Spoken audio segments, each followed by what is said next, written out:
And welcome everybody right here to the Paranormal View on the Parax Radio Network. I want to thank everybody for being with us tonight, those in the chat room and those listening from around the world. We appreciate each and every one of you. Tonight we are doing a live event from Gettysburg, from a place that's called the Haunted Trails of Gettysburg, and we'll be finding out all about that in just a little bit. I want to thank everybody that's in the chat room with us tonight, and those listening from around the world. We appreciate each and every one of you. If y'all do have questions tonight, you can private chat them to either Ceiling Cat, Jeffrey Gould, or myself, Henry Foister, and we will get those answered for you. We have a lot of people that's going to be talking tonight because I've been here all day Friday, and had a bunch of guests that was with me going around on the battlefield and everything. So we'll try and get some of them to talk with us tonight, and a whole bunch. We just got a big show lined up for tonight. So with that, I want to say we got Jeffrey Gould with us. You can, because I'm here. Good. And we got Barbara Duncan. I am here. All right. So with that, I guess Jeff can't introduce a guest because we're in Gettysburg tonight, in some place called Trails of Gettysburg, whatever that is. He doesn't really have what exactly does that consist of? The Haunted Trails. You're not on a dirt path somewhere, are you? No, it's a home that has, and I'll let them tell you about it, what it is. Okay, so first of all, we're going to bring on Brian Phillips, who is the head of Ghost Pit, and who their team came out to start actually investigating the place. And then we have with us Amanda Thomas, who is the owner, and I believe you're also a member of Ghost Pit. Well, they're part of our family. We'll put it that family. way. Okay. We like it that way better. Okay. So let's start off first with Brian. And what is Ghost Pit? What do you do? How did you manage to come here? Well, our team consists of 9 members. We investigate private residences, businesses. We do cleansings, pretty much A to Z with the paranormal. We were very fortunate to meet Amanda and Terry last year at our paranormal fair in Chambersburg. They came and were vendors and donated ticket sales to the theater, which was a benefit for their programs. We came out here, we spent some time with them, got to know them as people first and their family, and slowly started doing some looking around, brought some equipment down, and really had a blast not only spending time with them as people, but also getting to know the spirits that are on the property. And Amanda, because you guys already knew, you had them come in to do it. How did you manage to come to this place? And I guess you bought it. Yeah, can you hear me? Yeah, you're good. Okay. So we actually started coming to Gettysburg almost 6 years ago, and we came here on our honeymoon, and we wanted to live here ever since then, and we had been trying for years on end to move here, and I actually came across this house and property on Zillow, and the months had passed, and I kept looking at it, and the price kept dropping on it. And I kept wondering why the price was dropping on it, and I was soon to find out why nobody wanted the house or the property. So they figured it was more like a money pit than a ghost pit? I just don't. Hey, that should have been my line. That was a good one, though. Yeah, good point. That's why I'm here. So is that ghost pit with one T or two T's like Pittsburgh? Or No, that is all capital letters, 1T. It's the PIT actually stands for Paranormal Investigation Team. Okay. So that's what PIT stands for. But we just kind of one day we came up with a name, and I made PIT capitalized and decided that that's what those letters would stand for. There's no dots in there. It just, I don't know, it kind of fit. It's kind of the PIT stands for a place for everybody to gather and have a safe place to discuss either their experiences, their feelings, without any prejudice or any repercussions for talking about it. You know, everybody's stories and feelings are welcome. Do you have a website? Because I can't seem to find. We are on Facebook only because I found that trying to manage a website and Facebook was just way too much. So we are at www.facebook.com/paranormal219. All right. You guys are going to have to talk some here now. Yeah, well, I was just saying that, Ghost Pit is not where ghosts go to change their ectoplasm. No, they do not. If that's the case, then I'm going to come out of the pit because that's just not clean. And we get into a lot of places that are dirty anyway. So we try and keep the pit clean. But, back to what Amanda was saying, about finding the property, it's not just the house. There's 6+ acres of encampment land. They fought a battle right across what is now Route 15. They retreated back to what is their property now and camped here. Terry, right, Amanda, he metal detected 1/4 of an acre and has found just an ungodly amount of artifacts. Yeah, that's true.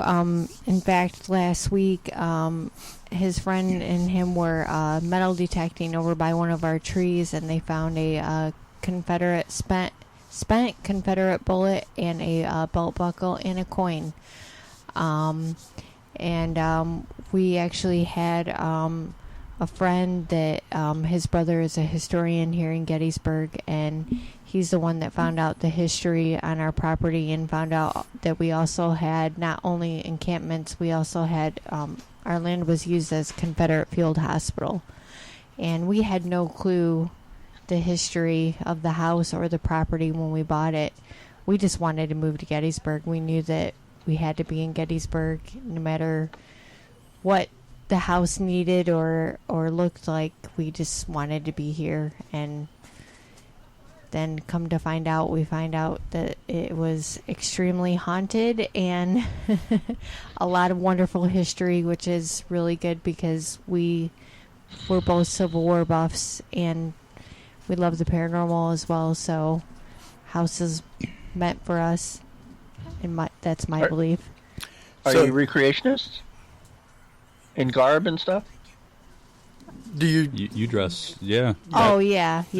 I have a Civil War dress that I normally wear, not wearing tonight because of the mud, but yeah, I have a connection. I don't know if you believe in past lives or not, but I think that I lived in Gettysburg in my last life, so really, this is just like home to me. Yeah, when we used to vacation here after our honeymoon, because we come here every year with our kids, I would cry when I left Gettysburg because I knew that this was my home, and I felt like I was leaving my home.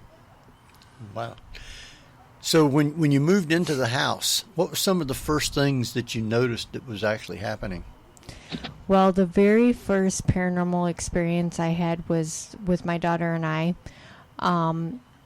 So the top part of our house, the second story of our house, was down to the bare bones, and so we all had to sleep in the living room while we were doing the construction upstairs. And so we were all sleeping in the living room, and ironically my oldest daughter and I both woke up at the same time, and we looked at each other and we heard somebody walking in our kitchen, just walking around. Our kitchen is very old and the floor is very squeaky, so and we hadn't had our cats here yet, so we knew, it wasn't an animal or anything. And it was, it was like, did we really both just hear that and wake up at the same exact time? It was very strange, but my daughter was like, Mom, I'm too tired, just go back to sleep. So we went back to sleep, and then when we woke up, we told everybody in the morning, what had happened to us, and that was our very first paranormal experience, was somebody walking around in the kitchen. I mean, I had already knew that the house was haunted when I bought it, because I'm an empath, so I can feel things, but I didn't know that it was this haunted. I mean, we experience something every single day. There's Really? not been a day that I personally myself has not experienced something. Yeah. Well, you certainly got your money's worth then. Yeah. Oh, yeah. So, when you found that out, is that when you had him come in, or did he already know it? Did you already? No, we actually, they moved in the year during that, last year. Mm-hmm. We didn't actually meet them until October of last year with the fair. But, one of the things that I was excited about tonight, and I'm just going to say this off the topic here because I'm watching our closed circuit that we have set up. This is actually supposed to be an investigation during the show, and I'm watching members of my team just hanging out by the campfire having a good time. For a bunch of investigators, there's not a whole lot of investigating going on, so I think they're just enjoying spending time with each other and you guys being here.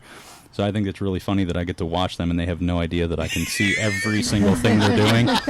So that one of the cool things about all the toys that we use, they don't really realize where I set the cameras. And they're probably going to wish I did, because I'm going to put this on our page because it's just too funny. Now, the cool thing for us is, again, and I said this before, they welcomed us into their home as people first. And we didn't look at it as an opportunity. Yes. I did not want it to be an opportunity for us. They actually approached us about doing public investigations for them. So everything we get ticket-wise, it goes directly to them for the restoration of the property, the upkeep of the property. So for us, it's more about meeting the people that want to come and have the opportunity to have an experience. We don't guarantee ever, because, we don't force the spirits to do anything. It's always up to them. We always leave it up to them, and we try and put people into the hot spots that we've experienced the activity in, to give them the best chance of getting, that contact, that close reaction from the other side. So what's important to me is getting, and establishing that level of trust with the spirits that are here, instead of extorting, the fact that they're here. We know they're here. They know we're here, and we're on their turf. Right. This was their home. This was their final resting place for some. So for us to come in and trample on that respect and that, that's not what it was about for us. Now, when you say you were experiencing paranormal activity there, what types of activity were you experiencing? Well, we've walked the trails before at night, and you can hear footsteps walking behind you. And one instance I'm going to share, because it blew my mind when it happened. It was one of the first times we were out here to see the trails, and we were walking out as a group. Miley, who's our little youngest member, she's 10, she was walking with Terry and I, and Amanda and Suzanne were walking farther back, and I could see Miley out of the corner of my eye, right off my right hip. She was walking with us, and the closer we got to the house, I went to turn around and ask Miley what she thought of the trails, and when I turned around, she was at least 50 yards away from Terry and I, standing with Amanda and Suzanne over by the fire pit. And I looked at Terry, and Terry looked at me, and we both said, "You saw a little person standing off my hip." And he said, "Yeah," and I thought it was Miley. And we both shined our lights over and could see Miley 50 yards away. There was no way she had time to make it from us to where they were standing in the period of time that it took for us to turn around. So that was, right off the bat, one of the very first experiences we had. The basement is off the charts. I mean, I really hope someday, you know, anybody listening gets a chance to come here, if they come to Gettysburg, check this place out, because the basement is just unbelievable. So when you say a little person, you're saying it looked like a child, or it looked like, you know, Peter Dinklage or something? No, it was a child. You know, Miley's, she's not real short, but she's not real tall, and she's 10 years old. So I knew there was a child off my right side. And when I turned around and did not see her standing there, I knew what I saw to the corner of my eye. There was no denying it, because Terry saw her too. She was walking with us at one point. You know, I'm not going to say she was never there with us to begin with. She was walking with us. The only problem is, when we got between the garage and the house, I thought she was still walking with us, because I could almost feel her behind me. You know, because she's kind of tuggy when it's dark. She's part of a paranormal team, but she doesn't get, you know, not being afraid of the dark kind of thing. So I could feel her there. That was the weirdest part, when I turned around and she wasn't there.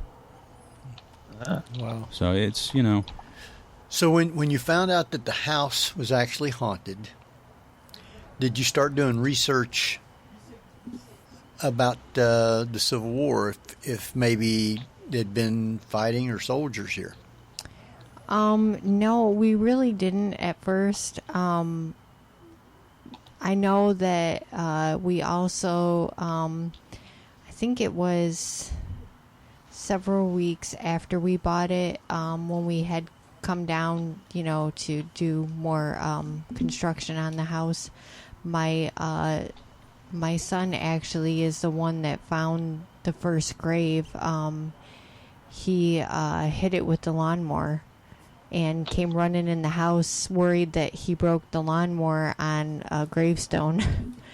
And then that's when we found Mary, and her grave was all covered up. Her stone was just buried under brush, and it was really just kind of sad that she was just kind of neglected. And then we found the second one, which we believe is Walter, and we believe that he was a Confederate. But we didn't really start doing the history, finding out the real history. We did that probably when we had another paranormal group come in, and that was last year. So we didn't really, I guess we just didn't really think about it at the time. We were just so busy, like, doing the construction and that kind of thing. So when you found the graves, how'd you find out the names? Was there a name on the grave? Yes. So did you find a history of the people? So Mary, who her grave is clearly marked. We were told by one of the Sanders brothers, who they owned the house prior to the old lady who owned it, and they're the ones that the road's named after. They said that she was a 2-day-old baby that died in the 1900s and was buried at the tree. But they don't. The guy is really weird about it. He said they don't like to talk about her, so I'm not sure how she died. Yeah, there's a little weird suspicion in me about that, about her death. So, and you know, back in those days, you know, stuff like that would have been brushed under the rug, because they just didn't talk about stuff like that. So that's the only real history that we have on her.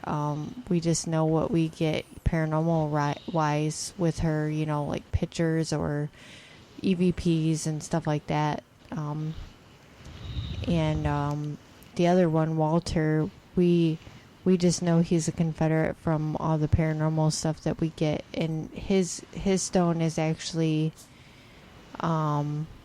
pretty messed up. All you can make out on it is like a W and an A. So, are there any records that you can go look up and see who they would have been? Or We haven't done any of the records. I know that Sons of Confederacy has been trying to do the records for Walter. They did come across one Walter, but they couldn't find any more information on him. So we're not really sure. It's kind of just speculation for that. Do you know how old the house is when it was actually built? So the front part of our house was built in 1820, and the addition was added on sometime in the 1900s. But if you go in our cellar, we have an original, like the front part of our house is an original stone cellar. And you can see it's got like trees. Trees are actually holding up our house. Really? In our cellar, yeah. So it's all like hand-honed trees in the cellar. So it is a real tree, by the way, because I've hit my head on it quite a few times. It's a common occurrence, and it hurts. So that gives a clue on how old she is. And our floors, like our second story, our floors it kind of gives you the fun house effect because all the floors are uneven. And I know the one Sanders, it's like pretty a mystery spot house. Yeah, it really truly is. It kind of. Some people are like, "Whoa, fun house effect." I'm like, "Yeah, don't go upstairs." But yeah, don't touch ball bearings. Yeah, it is. I know the Sanders brother, the one guy. I feel bad for him. He's always coming over to our house, telling us that we need to change it back to how it was when he was growing up. And I know he's like 86 years old. So, and he was born and raised in the house. So. We were told that there could have been a log cabin on it before. I don't know how true that is, but I just know you can tell how old she is by our stone cellar and just the stuff that we have found in the cellar as well. We found a CSA button in the cellar. Actually beautiful shape, and then I think my husband also found a belt buckle in the cellar, so I'm sure the cellar was used to store bodies. As long as Mrs. Bates isn't down there anymore. Yeah. So if I can go back to the gravestones for a second, was that part of a family graveyard? Or were these just impromptu grave sites? That I'm not really sure about. I know that Mary would have probably been part of the family, and then I think Walter was just a Confederate that was probably buried out here. Now we were told that there could be other bodies buried here that could have unmarked graves, which would make sense because during the Civil War, Confederates, they didn't care about them, so they would just throw them in mass graves and throw dirt over them, and they were never honored or recognized, which that's what we're trying to do out here. Is we're trying to teach people not only the paranormal but also the history of the Civil War, and we want to honor them and respect them and give them gratitude that they never got. A lot of people don't understand about the Civil War, and we just try to teach them the true facts of it. And so it's pretty sad. Yeah, there was a case for ground penetrating radar equipment. That would be it. Yeah, I mean, you could find a lot that way. Oh yeah, that would be awesome. I would love for somebody to be able to come out and do that. That would be awesome. Now, you have what's known as the Haunted Trails. Is that trails that goes out through your woods? How much land do you have? We have close to about 7 acres. And the trails go all in the woods, and we have them all made up, and we have little lantern type things to light the way. for people to explore, and we tell people the hot spots of where they might get something, and we take people to the graves and show them and explain what might have happened, and just different things like that. So how did you find out that the trails were haunted? I mean, what led you to find trails, put it that way? Yeah, because they weren't. It was just all woods. We just got like this idea in our head about making trails, and it's weird because we had people come out here all the time, and they would say that they felt like there was people staring at them through the woods, and even my kids would be like, they're watching us, Mom. They're watching us from the woods.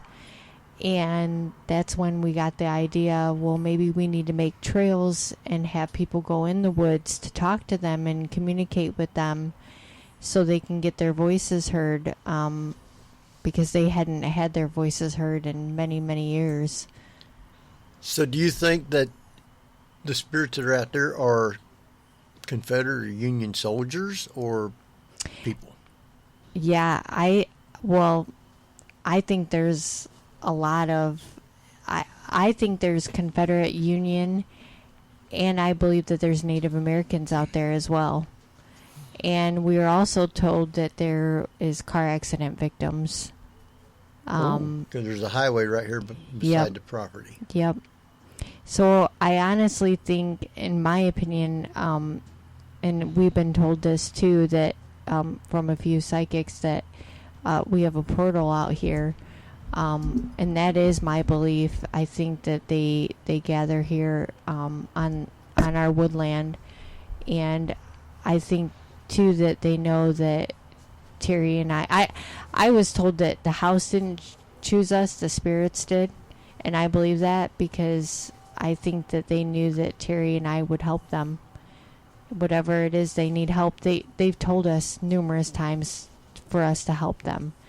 So, and I don't know if it's for them to get their voices heard, or, I'm not sure exactly what they want, but we will do whatever it takes to help them. Good. Barbara, Jeff? No, I'm listening. It's fascinating. I wanted you to talk, not just listen. Well, fine. I was earlier when they were talking about the trees holding up the house. I was thinking, at least when the internet people come by, they can find the trunk lines. They're massive trees holding the house up. It's crazy. I look forward to coming out there if Craig ever gets that movie done. Gettysburg is a great room, apparently. I can hear the laughter from the distance there. So. We actually have, there's two. We have one of our events is a camp out, and they actually have one in July that's a camp out where people can actually bring a tent and find a spot on the property and pitch a tent and sleep. So I'm actually going to sleep in the basement. I picked my spot. I want the basement, just with a closed circuit camera, because I'm a sucker for punishment. So isn't it colder down there though? Absolutely, but that's half the fun, We have been in some pretty unfortunate locations where there has been no heat or no cold air. I mean, we've been in places where we've slept in 97-degree temperatures in the house, no windows open, no air conditioning. We've been as cold as 27 degrees in a location that was being set to be renovated, so they had no heat, they had nothing, and that adds to the fun of the investigation, because if you decide to put yourself in the situation that they're stuck in, if the building's cold, they're stuck in the cold, whether they feel it or not, that's irrelevant. Yeah, I was going to say, if they're right. Sort of like, why are you shivering? Right. Yeah. Yep. So they're looking at us, and that's the one thing when we talk to people, that they say they're afraid of seeing a ghost, and that's one thing we try and teach them, that is scared of we are of them. Put yourself in their shoes and think of what they see when they see us. You know, we're wearing ball caps right now. Me and Henry are. You know, some of us have jeans on and, you know, different colored shirts. So when we go to a place of a time period that had nothing to do with those type of, you know, clothing pieces, think about what they think when they see us and who are these people. Right. You know, dungarees and denim jeans were actually around during the Old West and even, I believe, the war between the states as well. Okay, they've been around for a long time. They definitely aren't the kind I'm wearing. Right. Mine aren't that old. Right. Most of theirs is bib overhauls. So I want the basement. But hopefully I'll have a flashlight and I won't hit the tree trunks because they're huge. But I challenge anybody to go walk these trails for even 5 minutes and not get the heebie-jeebies, so to say, because you just feel the energy just watching you. You don't feel it on you. You feel it watching you. Right. You know, and it's amazing just to feel. You know, we're our own best piece of equipment. Well, that would be a fascinating experience for me because when I go on investigations, especially places that are reputably to be very haunted, I don't really sense being watched or all that. And it's not that, and as a Taurus, I tend to look at stuff very rationally. And if I hear something fall in another room and everyone else jumps out of their skin, I'm walking to the other room to find out what fell down. Right, and they're like, why are you going that way? I'm like, that's where the sound came from. Yep. Yeah, and so I'm a nyctophile. I love the darkness, and I have no problem walking around with very little light or less. So yeah, I would probably be walking down like, oh, it's very nice. Yeah. Yeah, I'm the same way. I don't carry a flashlight. Something whispers in my ear, which I've had happen. Yep. It's pretty much sort of like, oh yeah, this is very nice. Now, I want to thank you guys for inviting us to come here to do the show. But you also, in conjunction, were doing an event here.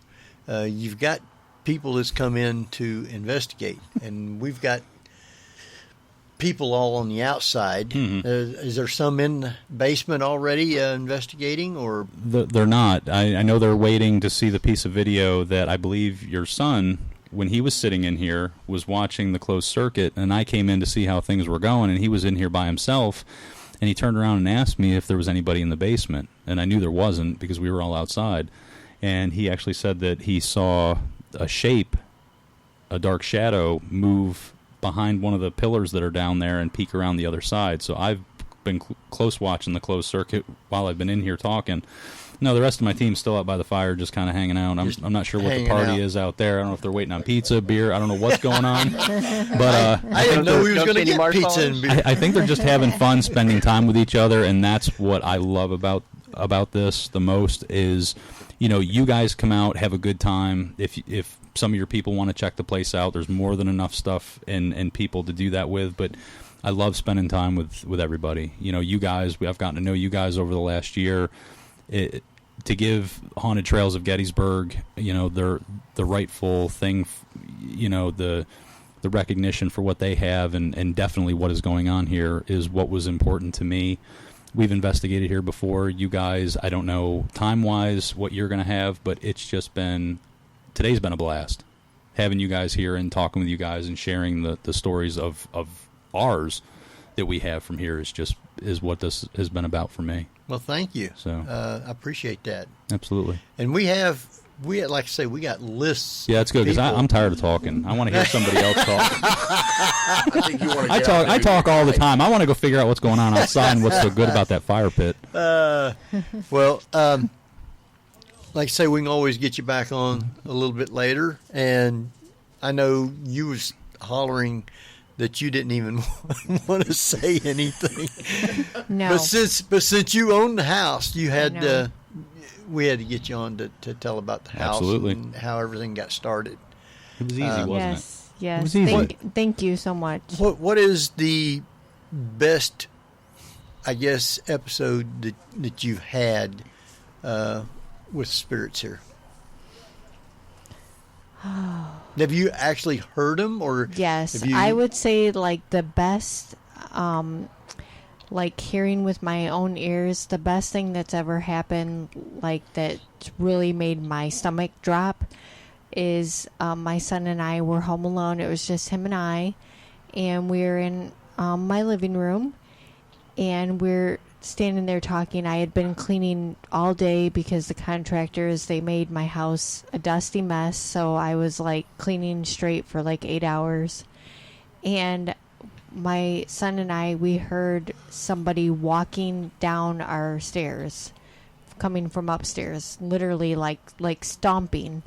And then we heard a man moan as loud as can be, like one of those really annoyed moans from a man from when a woman has been cleaning all day and they're like annoyed that she will not stop cleaning.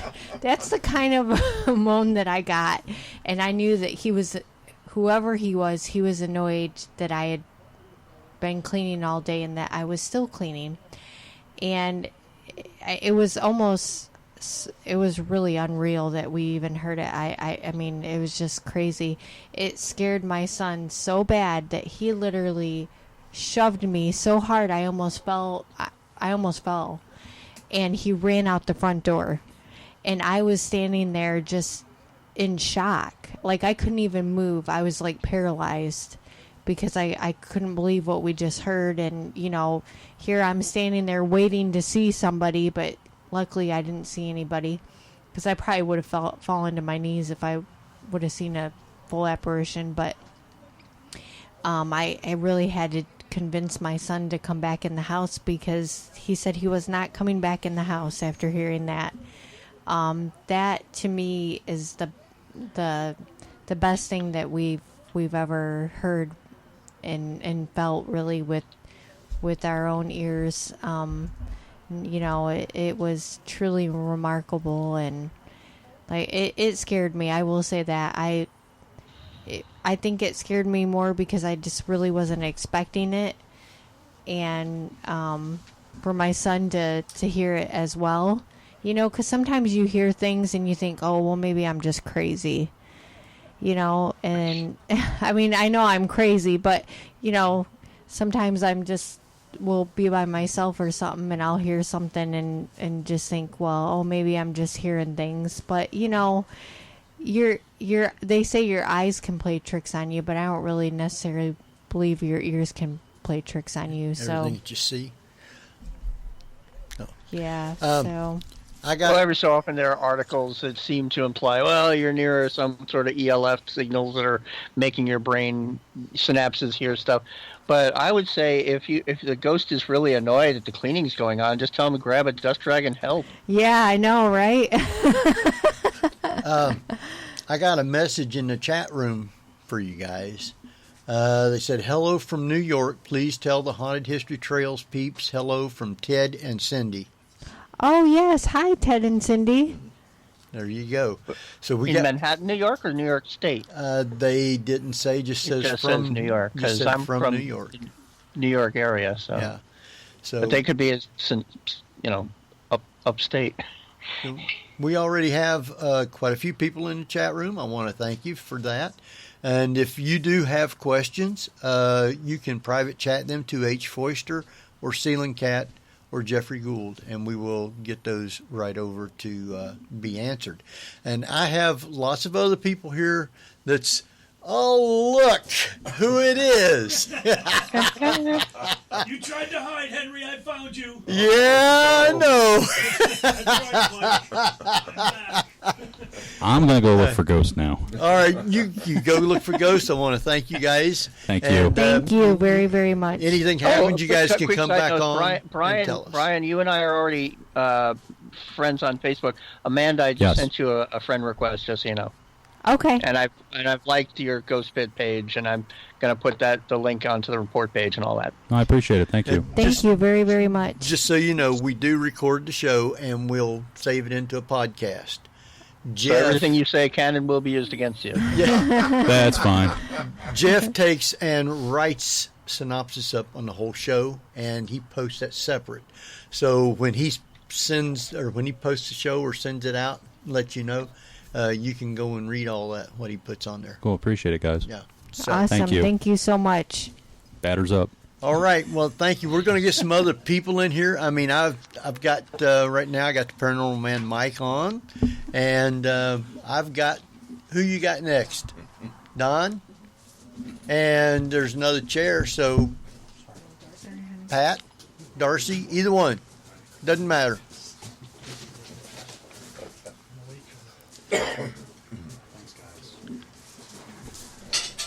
You know. Just so you guys know, I got another friend that just come in, and I know, Don, you haven't met him. Have you met him yet? No, I have not. Okay. This is Pat McCormick. He's with the Ghost Soldiers. Matter of fact, normally I have my Ghost Soldiers hat on, but... Yeah, where is it? Well, this one he got for me for my birthday one time, so I had to wear it. That's my son, Tim. Yeah. And so we'll get Pat McCormick on here in just a little bit. I haven't got to see him for a while, and always love being with him. So have you guys investigated any around the house or anything? I have not yet. I'm looking forward to doing some. Okay. Here's what's happened, though. Ever since Thursday night, all these people here has been with me and my son, Tim. My son Tim came over for the first time to Gettysburg with me, which I'm proud of that. But we have had nothing but fun the whole 3 days, and I want to thank everybody that does come to be with us when we come to Gettysburg. I want to thank you for doing that. Well, we always enjoy you being here. Well, thanks. Yeah. And I appreciate the invitation to be here. It is fun. So it's good to see you, Henry. Well, you have to get up close to the microphone. Okay. Yeah, okay. Henry, remember this is radio, so fully introduce full names as to who's there. I know Patrick McCormick said, "Yay, hi Pat." Well, but who else? He's passing out on the mic yet. He'll be up next. We have Don Allison. Don Allison, okay. Yeah, he wrote the book Met a Ghost in Gettysburg, and I met more ghosts in Gettysburg. Right. We have Darcy McGrath. And Henry, you forgot to mention Don's new book, I Met Henry Foister at Gettysburg. Oh, yeah. Believe it or not. Actually, I did meet Henry at That Gettysburg. would make a good book, wouldn't it? That's where it happened. I have a new project in mind now. And we got Mike, Paranormal Man, on. So, hi, everyone. I guess we can talk a little bit about when you're investigating here in Gettysburg. You come down quite often, and you even had your book about meeting a ghost in Gettysburg. Yes. And it was actually an experience I had at Sachs Bridge that led me to write the first paranormal book, and that is where the title came from. Literally with an SB7 spirit box, talked to an entity. He gave his name, said he was a captain from Ohio. I got home and investigated, looked into the historical record, and the name checked out. He was a real captain from Ohio, wounded on the first day's fight, captured, and died on July 3rd, the third day of the fight. Quite possibly died at Sachs Bridge as a POW. These guys are acting crazy again. Again? Yeah. It's been that way the whole time. But so then you started coming back quite often. Yes, the Gettysburg is just a phenomenal place to investigate. I mean, the activity here is just nothing short of amazing to me. And I never was into the paranormal until fairly recently. I was very skeptical. I didn't believe my own grandmother telling me that she had lived in a haunted parsonage in Louisiana. But I do believe her now after some experiences I've had. Well, good. And Darcy, you from Iowa. Correct. Is that where you was born? Or Yes. no? So you're actually An Iowan. I am an official born and bred Iowan, yeah. So, how did you start coming to Gettysburg? Because you come fairly regular, don't you? Oh, yeah. Yeah, I do. I've been involved in parapsychology probably for about 30 years. And traveled quite a bit, done a lot of consultation work, got a lot of my education under the Ryan Research Center at near Duke, and worked with Professor Lloyd Auerbach out in California, training under him for a while. So a lot of my stuff has been field work, and with one foot in field work and one foot in parapsychology. But I've always had a love for history. Absolutely loved it. It's something that my father and I share. And so the movies on TV, we watched them together. I read a lot of books, and I'm a voracious reader. And I ended up researching a place in south of central Iowa that actually had Civil War ties, and I was really quite shocked by that, because you don't hear a lot about the Civil War in Iowa. There are no battlefields there, per se. But after researching that house for 5 years, it was incredibly active. Got to know the Civil War soldiers that died there under the care of civilians. But as I got involved in that, I really started to live and breathe about how did they live, and how did they do these things, and how did they move a cannon, and how did they, launch projectiles, and how did the women live. I really got into that whole nitty-gritty part of it, and that's when I got into reenacting. And one of the best schools for reenacting was out here at one of the historical sites out near the battlefield. They actually sponsored a women's only weekend. And so they offered to train us on how to properly sit in a dress, and what undergarments go where, and that sort of thing. And I got to coming out here quite a bit, to the point that I actually started volunteering at the location. And you really can't volunteer at a location out here in Gettysburg without having a couple stories to talk about while you're doing it. So I found both worlds colliding. Now, I neglected to tell you two that we have Barbara Duncan on and Jeffrey Gould. Hello. Yeah. Hey, guys. Hi. Barbara, you still there? Barbara. We lost Barbara. I am, but I'm sneezing. Sorry. It's time. So, what do you, when you're reenacting, what part do you tend to play? Well, I do more of a living historian portrayal than I do the reenacting. I don't exactly sleep out in the tents. I don't sit around the fires and cook and do things like that. I do personas. I also do docenting at historical houses. I've done them in the Midwest, and I've also done them here. So you spend a lot of time in the house by yourself sometimes, and studying up and researching and finding out a lot of things about the property that you're on. And yeah, sometimes things happen while you're doing that. Wow. So, Barbara, Jeff, you got anything? Yeah, Yeah, you're just... The ghosts have them. Exactly. Oh, how long have you two been out there investigating today? They haven't actually investigated here at the house. Okay. Where did we go yesterday? I don't think we did any actual investigating, because it was raining and stuff, wasn't it? Yeah, it was pretty bad. It actually poured rain. What we done was go to some of the places where you could go in and take tours, so we wouldn't be in the rain. Those are always interesting around Gettysburg. So that's the first time for most of you at the farm, then?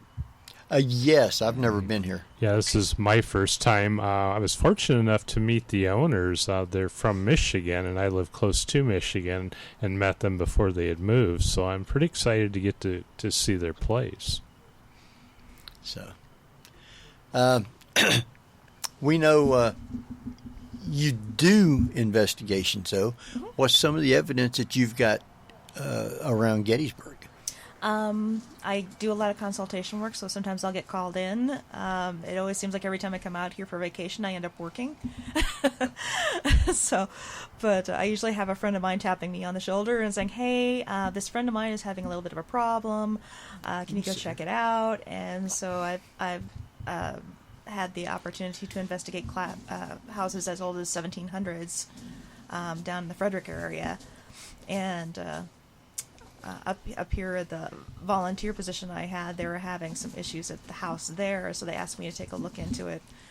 And actually got some very clear EVPs of some things that kind of clarified what was happening in the house and why it was happening. And we actually were able to get some of the activity calmed down for them, so that was successful.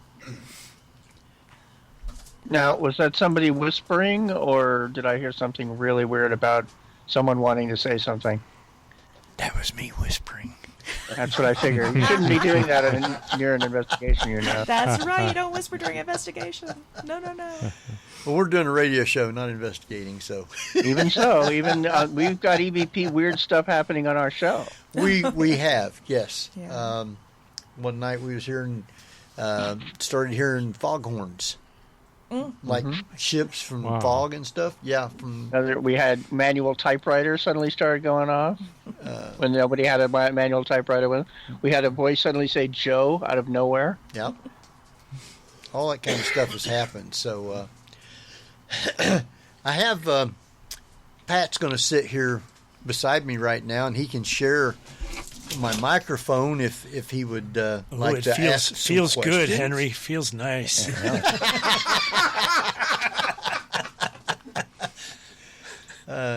Pat's an old friend. We've investigated with him a long time here coming to Gettysburg.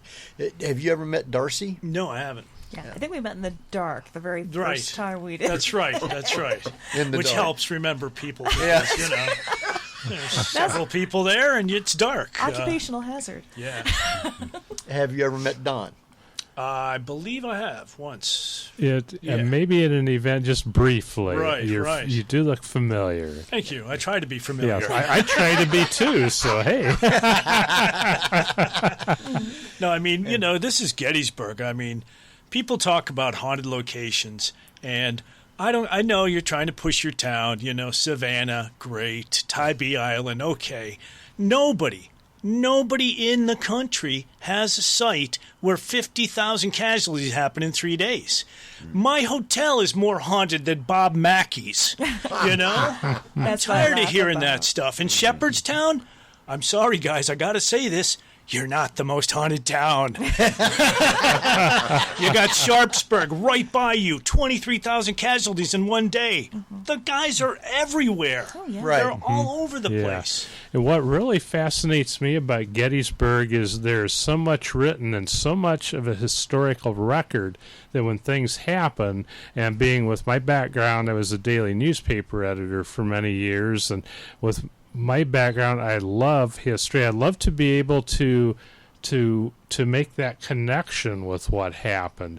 And I've had things happen here in Gettysburg of their own, maybe aren't so significant. But when you know the site, and when I find out, say, that I've had quite an experience at, say, the 107th Ohio, on one of their sites of fighting, and I find out after I get back that there was a company from my home county that I had no clue about. I found that out 2 days after my experience. It's just uncanny, and it adds so much depth to what's happening. What I laughed about was when we went out to do some EVP work around the Reynolds Monument, and Craig Rupp was with us. Craig's in the chat room. So. Ruppy's in the chat room. Hey, Ruppy, happy Easter, buddy. Hey, I'm Craig. giving you a hard time even here, Craig. Anyway. That's what you got to do with Craig. That's all he understands. Oh, he's got it all weekend. We were he got Why an isn't he in earful the chat all room weekend. and not sitting near you guys right now? He's got holiday obligations. We're going to get him on here in a Saturday? little bit. So Yeah. Holidays tomorrow. But anyway, we were doing EVP work around the monument out there, and this is where, you know, Pat's saying, you know, it's good to know your location and know the history of the area, because we were Craig was asking, did you know General Reynolds? And this voice came on, and it had this really characteristic drawl, and it said, no, but we know Sachs and Boone. Wow. And it's just like, those are two very prominent names in the Gettysburg area. Right. Yeah. And so it was very relevant to, you know, even though they didn't know Reynolds, they knew the locals. And so that was really impressive. Yeah. And where did you capture that at? That was at the Reynolds Monument over by Reynolds Woods. Okay. All right. I don't think We was over there, but I don't know if I went to the monument and tried No, to I don't do think it. we've had you at the monument.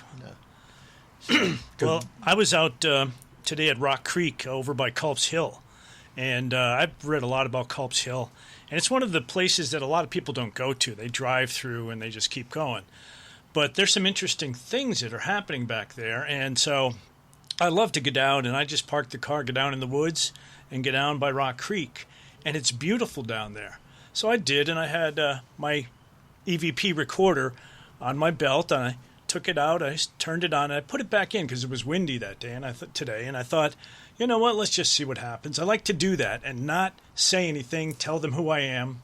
I just put it on there. So I sat there, and I was having a little snack, and when I got done, I played it back, and about 10, 15 seconds in, you can hear the wind, and then you hear, "Hey there." And then it's quiet for a little while, and again, "Hey there." Just like that. Crystal clear. And then there's some other babbling at the end, so of course I know somebody's there. And you have to know, of course, the people that were there.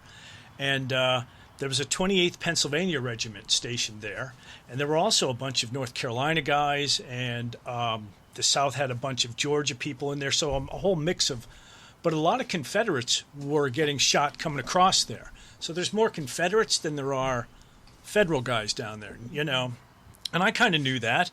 And so basically I find out they want help, you know, I ask the questions, and I crossed them over. I helped them cross over. So I told the two officers to get their men together and line them up. And I said, you, the guy, "Hey there," get your officer and line your guys up here in a column of twos. And the Southern guy, I said, "Come over, stand by this tree, have your guys that way." So I go through the process of, you know, telling them what's going on, saying a prayer, and asking God to help them open the portal, and they march in there. And I love listening to the EVP recorder. You can hear the steps, the footsteps. You know, I couldn't hear it then, but you can hear, you know, because they're in time. They're military. And, you know, that just, I love that aspect to it. But at the end, it was funny because I'm not sure there were any Union guys at all. Because when I asked the colonel, the Southern colonel, which I thought was the Southern colonel, to tell me his name and say something, he says, "Southern, we're all Southern." Oh, they're very vocal. Those They other are. guys are Well, very vocal. Yeah, I had kind of a similar experience in that we were at Barlow's Knoll, and we had an SB7, a spirit box, and we started, you know, getting answers, you know, were you wounded, etc. I was trying to find out what state the gentleman was from, and I was running through the northern states that were stationed there. No answer. My friend was with me. Said, "Well, it was Georgia Brigade that overran this position. Right. Maybe he's a Southerner." Right. I said, "Are you from Georgia?" And clearly, much louder than anything else there, "I am." Nice. And then nothing else. Like, I really rather got under his skin. He didn't want to talk to us anymore. Right. They'll tell you their state, but that's about it. Yeah, I get Texas a lot. The Texas boys, they are some mean guys, but they'll say Texas to you because they're, you know, excited about that. Yeah. Well, speaking of Culp's Hill, the place I used to volunteer at, a lot of their wounded, the Confederate wounded, were at the location where I volunteered. Oh, my God. And they were having trouble in the house, in one of the rooms in particular. Well, after I started shadowing the tour going through there, it's like, oh, there was a soldier that actually crawled into the house to find shelter and actually expired in that room. They actually found the forensic evidence 150 years later. Nice. The FBI a student unit came down and did a survey and found that. So he became technically part of the tour, and I guess he was getting quite irate that they were talking about him like he wasn't there. Right. And so he started messing around and knocking things off the walls and throwing things around, and it was getting pretty, I want to say violent, but it was getting aggressive in there that the volunteers were getting nervous. And that's when they knew my background and said, "Well, can you give it a shot?" So we went down there, and I went down there and I says, "I know you want to be heard." And on the recorder, you hear this voice say, "Let's talk." And it's like, okay. So I attempted to communicate with him that he didn't have to stay here anymore.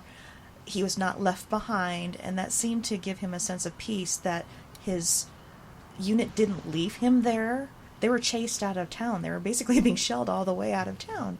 And he wasn't meant to be left behind. And I said, I'm going to see if I can call in some of your buddies to come get you and see if, can you see light right now? And on the recorder, it was almost like a Southern revival. I feel it. Wow. And then somebody else tried to get in on the conversation, and he's like, hey, she's going to help me first. And I go, oh my gosh, there's a fight here. But yeah, they actually reported after that all the activity had basically come to a stop after that. Nice. And a docent or two was actually kind of a little upset by it because they'd like to come in and talk to him, and like, he's not here anymore. Yeah. And it's just like, oh, really? But that's the thing, is you've got to help them. When they ask for help, you have to help them. And the people that don't help them or want to keep them there so they can make money off them, I don't like that. No. That is not right. They don't belong to us. They belong to God. And I wouldn't want to face them like after holding your couple of slave souls for a while and making money off them. And that's nowhere more prevalent than it is right here, considering that over 150 years ago there was a war fought over that very same thing. Exactly. And a little ironic. Yeah. Yeah. But they need to be released. They need to be heard. And I think Brian mentioned that when he was talking earlier from Pitt. Yeah. That it's important for them to have a voice, whether they're Confederate or Union. You're talking over almost 700,000 souls died because Americans were shooting at each other. Right. But they're still Americans. They're still people.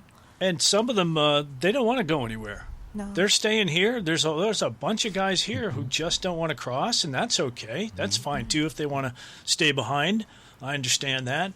But what I really like is tying the history in again. And we found a major who was staying behind with his troops in the barn over there where the hospital was, and he's just not leaving because he's there, his boys, and not all of them want to go, so he's staying behind till they want to go. Oh, absolutely. It just seems the overriding, theme seems to be they want to be heard. They want to be known. Oh yeah, they want their stories told. Absolutely, and they seek me out all the time. I know you probably have the same, Well, they know you. That's why they know you. And it's funny though, because there are some places where some guys won't talk to me, and I actually brought a woman in Civil War full dress out onto the battlefield, Julie, and they went nuts. They were coming over in the droves. They wouldn't talk to me, but boy, they wanted to talk to her. And they were. You just don't have it, Pat. I don't have it. I know. I didn't compare at all. We'll get you a dress, Pat. The funny thing is, they wind up following us into town. A couple of the guys. We crossed a bunch of guys over, got them cleared, but a couple of guys from the 20th Maine were just having fun because she was from Maine. So they're like, wow, this is great. We're with a Maine girl. And so we're walking through town, going to get something to eat, and she goes, they're following us, right? I go, what? She goes, yeah, there's 4 guys, and they got in the car, and they're following us. They got out of the car, now they're following us, which I've had that happen before. They ride around with me. And so we get into the diner, and we're led around to this other side, and all of a sudden I hear, hey, don't do that. And it's Julie. And I look back, and there's some guy grabbing at her dress. And so we sit down at the table. I said, what was that about?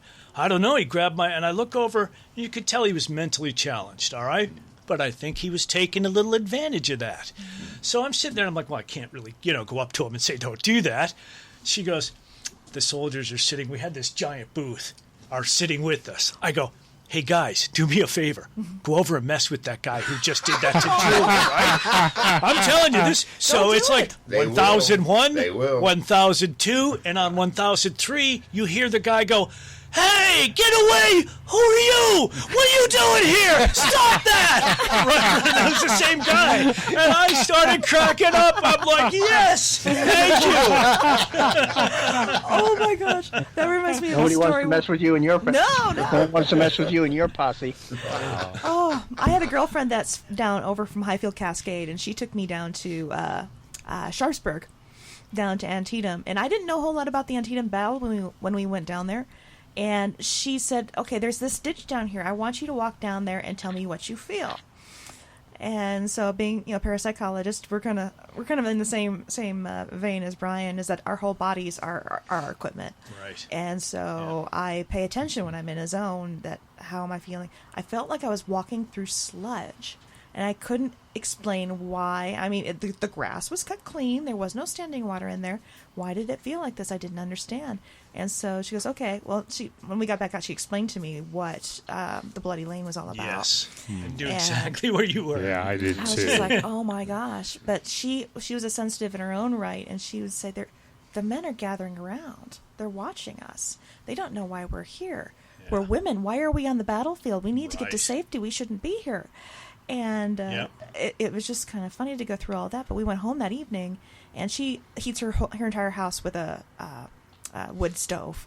She's very, very much off the carbon footprint type thing, and it wasn't unusual for me to wake up in the middle of the night and hear footsteps going out to the stove and then the door clanging. But in the middle of the night, her dog out in the living room starts going ballistic, just barking. And this is the most mild-mannered black lab you'd ever met, and it was growling aggressively. And I'm like, oh no. We didn't clear ourselves before we left the battlefield. And when we went outside, and he was aggressively barking at a corner in the living room. And we finally got him calmed down, and she finally took him into the back bedroom with her to sleep. But about an hour later, I heard the footsteps coming out in the living room. I'm like, okay. So I waited for the door of the wood stove to open and clang, but it didn't happen. And then all of a sudden, I'm hearing the footsteps heading towards my doorway, which there's one main bathroom in the whole place. I'm like, okay, I'm going to see her walk into the bathroom here in a second. The footsteps didn't stop. They continued into my bedroom. Oh, boy. And there was nobody attached to them.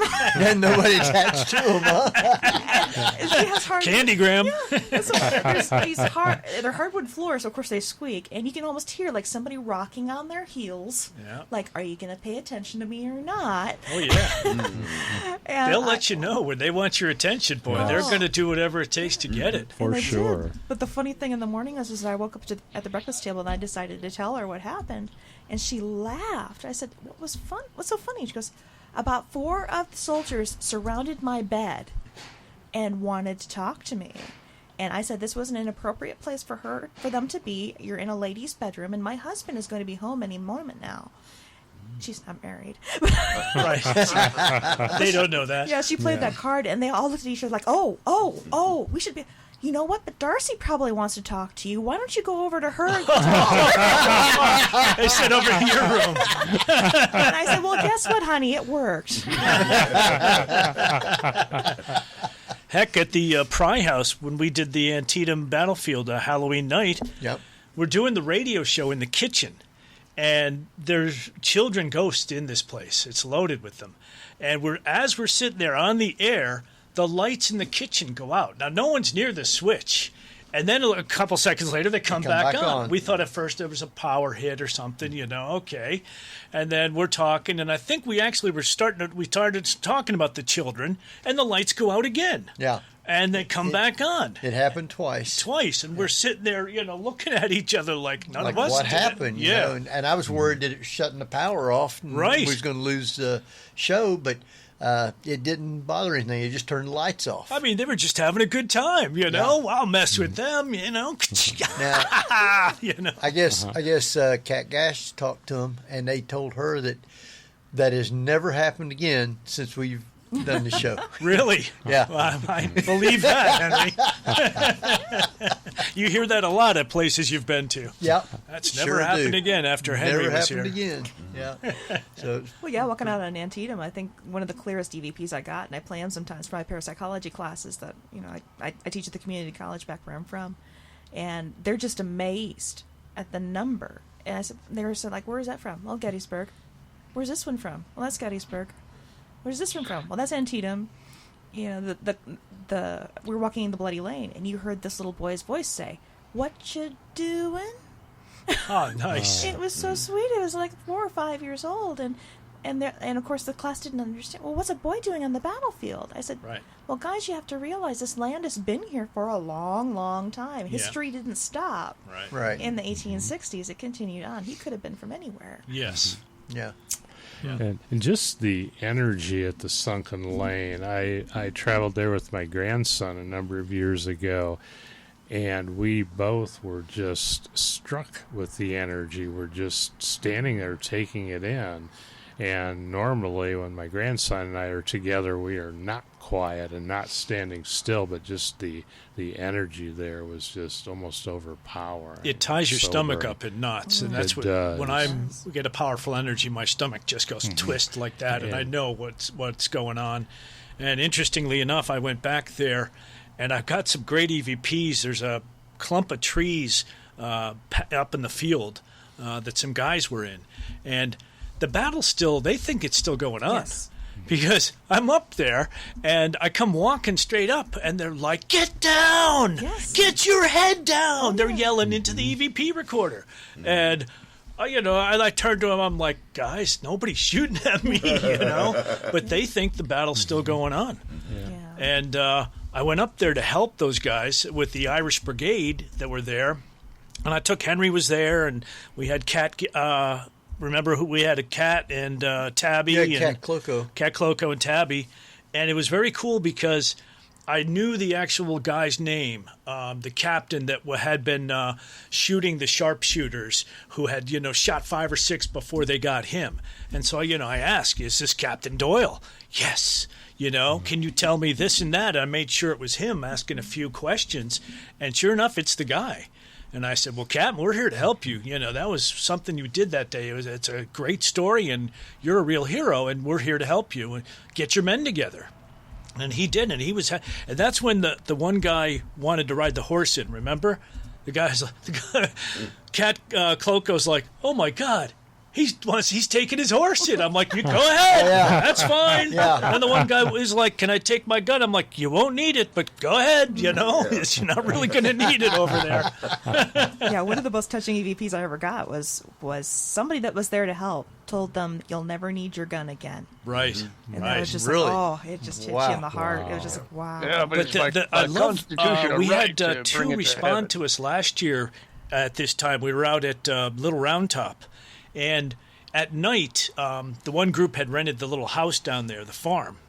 So we're standing out there where you can never be at midnight, on the battlefield.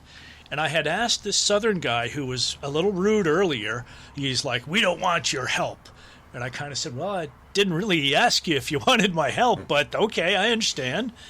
And then I said, "Well, if you don't, would you just do me a favor? Would you fire your weapon for me?" And for some reason, they still have their weapons. And they're able to fire them. And 20 minutes later, we're all standing there quiet, and you hear down in the valley where nobody is because they had burned it that day. They had set fires. You couldn't even get down there. Down there, you hear ba-boom! The, black powder, 2, hits, ba-boom! The percussion in the powder. And he fired it twice. And, then I asked, "Was that you?" He's like, "Yes." Or like, "My weapon," or something like that. So yeah, it amazes me. I have 3 different times heard the phantom artillery when there's no explanation for it. Right. Once was about 2 a.m. Coming from East Cemetery Hill. Another time I was near the Slider House, site of the field hospital near Little Round Top. Right. Distinctly heard it, and my first impression was, well, there had been a reenactment artillery unit on the field. I didn't think they were there that late, so I immediately hightailed to check it out. They were long gone. Yeah. But and I'm a living historian and reenactor. Yeah, same here. After I know after exactly dark, they what don't. it is. Right, Yes, they don't do it, and so you know that. And as reenactors, you understand when you hear that. You've heard that in a reenactment, with the modern canon or the replica. It's a definite sound. And there's no mistake. No mistake. No mistake. I love the people that say, "Well, where are all the ghosts in Gettysburg?" I'm like, they're on the street.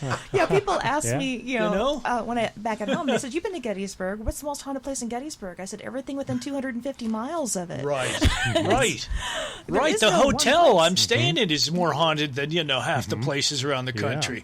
I put an EVP recorder in the bathroom, shut the door for 5 minutes, it's full. Yep. And guys just talking, What is that? Oh, what's that machine? They love saying, "What's that machine?" I got that. Yeah. So they think that they're trying to figure it out. What is Well, that? I laugh too when I play it back for the class because they said, "Oh, you're allowed to go out in the battlefield at night?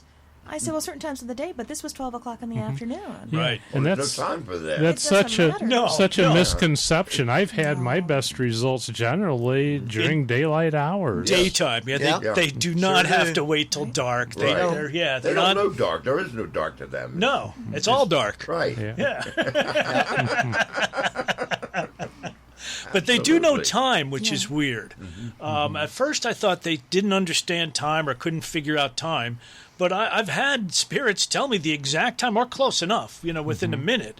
So they do understand time. However, the whole concept of, I think, months and years are different to them. So they can tell you it's 11 o'clock, but they can't tell you what year. Yeah. Well, what is amazing Well, somebody once said they had an EVP where the ghost, some entity said, "Time is different here."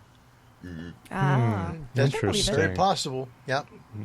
And what has amazed me is they have a memory. I have, on more than one occasion, gone to the same spot later and contacted the same spirit, and they replied that they remembered me. Yeah. Once I was with my dad and said, "Do you remember Don?" Yes. That amazes me. Isn't that unbelievable that you can have like an association? There's a guy, that Major Richard. Every time I bring people over, "Hey, Richard, how are you? Hello, Pat. Would you say hello to my friends?" I try not to do it too often because then you're making a game out of it. Yeah. But he's very, he knows me, says my name.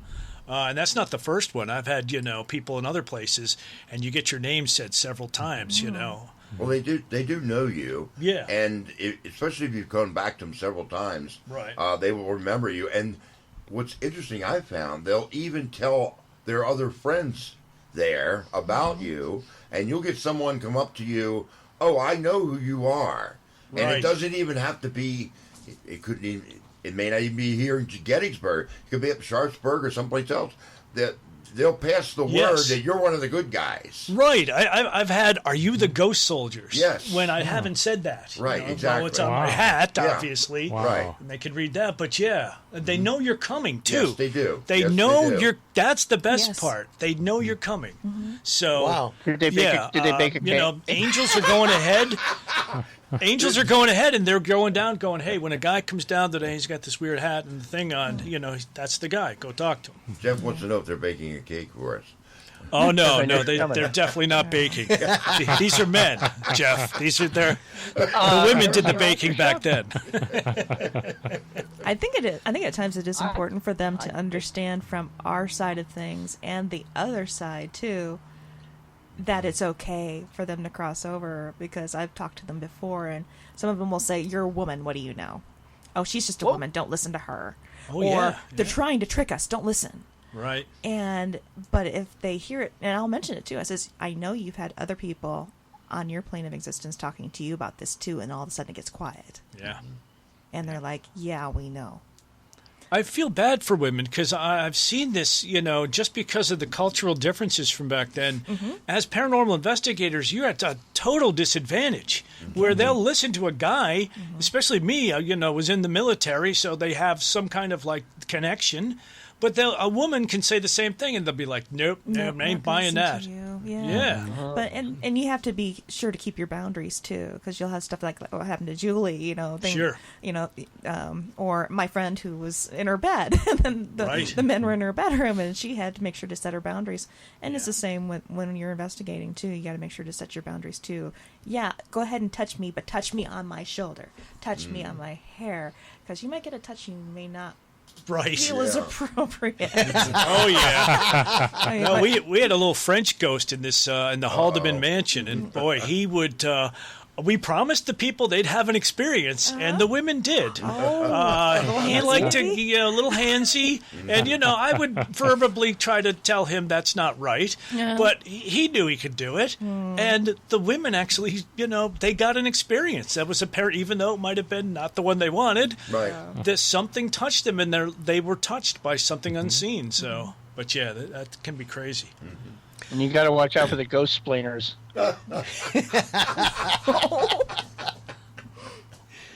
Barbara, you got some questions? They've been talking so much you ain't had a chance to say anything. Maybe. Well, it's interesting that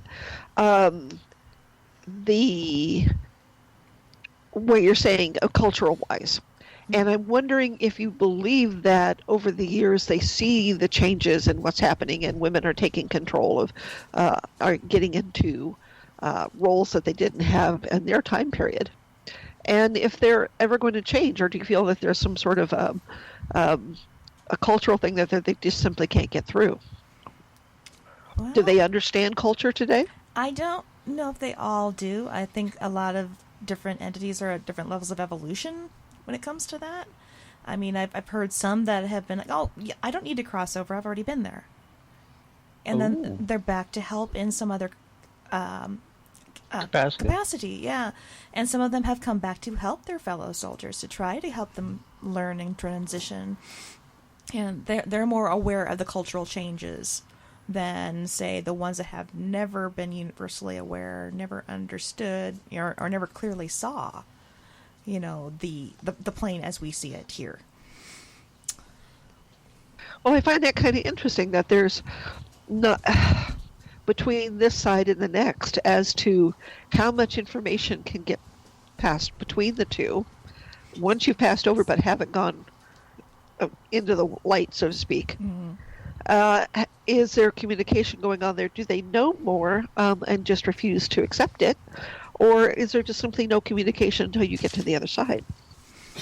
I think there needs to be a full accounting for when they cross over, and then they become universally aware. I've had some that have gone and returned to say they're not ready yet, that they don't feel like they've atoned for what they've done in this life, and they need to come back here to earn that atonement before they go back. One of the places in Rock Island, Illinois, which is on the Rock Island Arsenal, is still under government. I say occupation. It's an army base. Okay. But the history goes way back to even before the Civil War, and there is a colonel there at the main officers' quarters that has explained to me that he's crossed over, but he did some things he's not very proud of. And he's come back to watch over this house and the occupants in the house to atone for what he's done. And the occupants are not living. Oh. They are actually other spirits in the house, or I shouldn't say spirits. There are other ghosts, I should say, in the house that have not decided to cross over yet. They're still going through their own personal torments and indecision, and he's there to keep them safe until they do. Wow. And that was just like, I thought that was just an odd place. I'll never find another place like this again. I found 3 other places like that, where these people are caretakers of these other spirits until they're ready to go.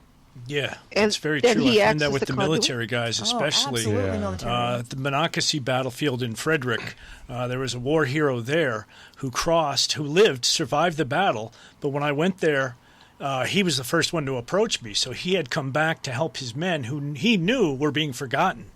And he made it very clear. This is one of my favorite ones because I wasn't there to cross anybody. I was just I wanted to have a day out without that. You know how it is. Sometimes you want to take a day off, right?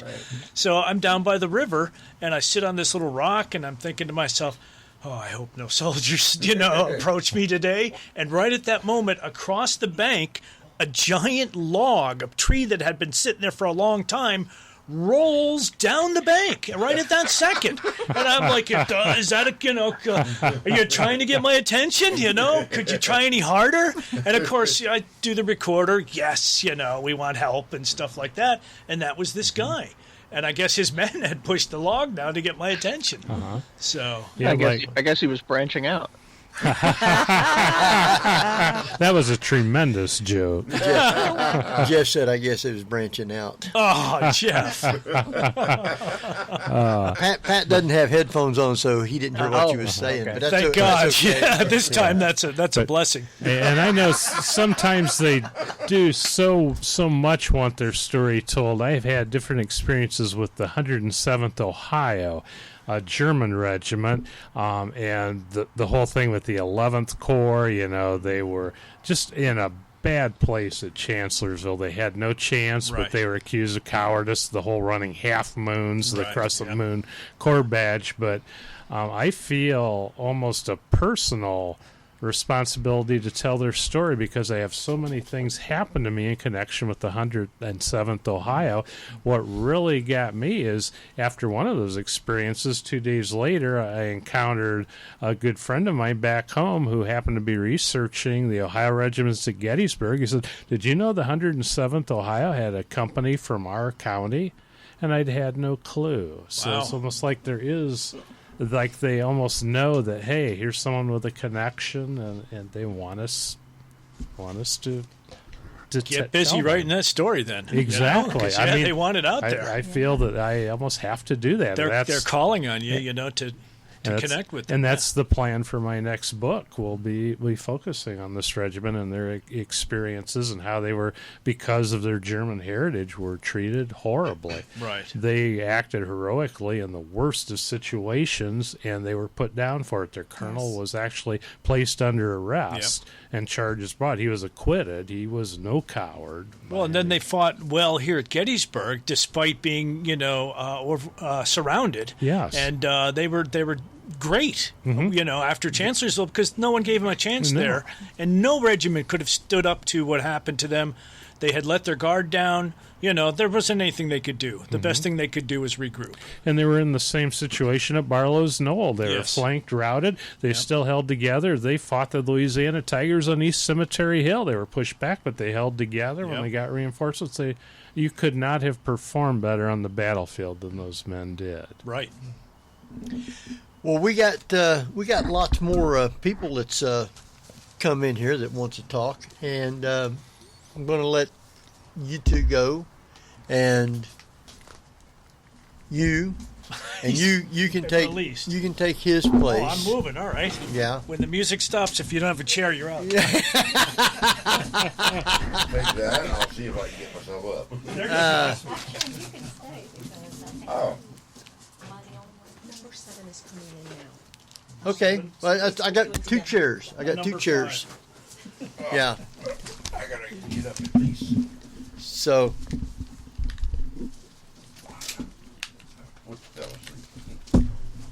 I have people coming in now who I do not know, other than Pat. Pat's still going to be here with us. And your name is Kathy Moore. Kathy Moore. Yes. Okay. And we got another one coming in. Where's she at? In a minute or two? Okay. So, Kathy, are you affiliated with this place, or are you an investigator? I am an investigator, and You have to I've talk been, into the microphone. I've been a friend of Mike Stevenson's A Paranormal Man for about 6 years now. Yep.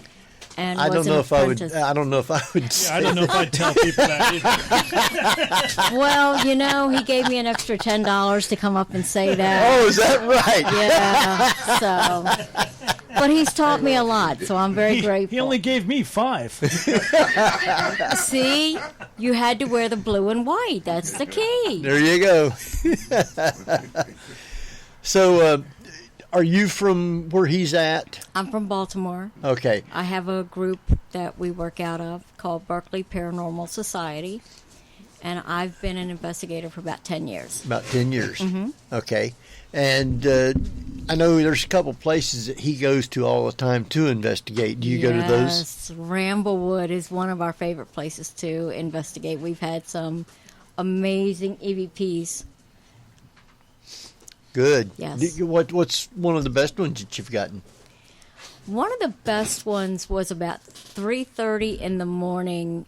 Herman and I were the only ones there, and we were up in the cupola, and we heard from 2 different directions a very loud yell. And to me, it sounded like a group of soldiers, how they have that marching cadence. Right. Now, this is 3:30 in the morning, and we are the only 2 on the property. When I heard it, I turned around and said, "What was that?" And I looked out the window, half expecting to see somebody, even though I know that there's no one there. Of course, when I looked out the window, there was no one there. And he heard from the hallway something totally different. Really? And we were able to get 2 separate EVPs at the same time. Wow. And at that location, I actually had stooped down on the floor at a different time when we were there. And I was shocked when there is no electricity there. Wow. So it's an amazing place to investigate. Wow. Yes. And we have with us, what I did in my paper. Oh, here it is. We also have with us, is it Sharon Lewis? Yes. Okay. You have to talk into the microphone Okay. so they can hear you. Okay. And are you an investigator? Yes, but I'm also a psychic medium. Another psychic medium. Awesome. Who are you affiliated with? Antietam Paranormal Society, but I also work alongside with the Ghost Pit. So you work with the Ghost Pit. Mm-hmm. Okay. So do you live in Antietam? No, I live in Waynesboro, Waynesboro. Pennsylvania. Okay. And what's the name of group in Antietam? And Antietam what?